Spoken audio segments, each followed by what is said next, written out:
బీడులోన వాన చినుకో పిచ్చి మొలకలేసింది, పాడలేని రంతలోన రాగమేదు పలికింది. గుండె ఒక్కటున్న చాలు గొంతు తానే పాడగలదు, మాటలన్నీ రాసుకుంటే పాట నీవు రాయగలవు.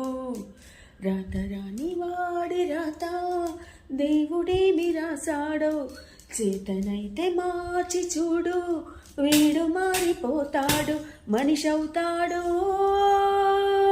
అరే ఏమైంది, ఒక మనసుకు రెక్కలొచ్చి ఎక్కడికో ఎగిరింది, అది ఏమైంది, తన మనసును వెతుకుంటూ ఇక్కడొచ్చి వాలింది. కలగాని కల ఏదో కళ్ళెదుటే నిలిచింది, అది నీలో మమతను నిద్దురలేపింది. అరే ఏమైంది, ఒక మనసుకు రెక్కలొచ్చి ఎక్కడికో ఎగిరింది.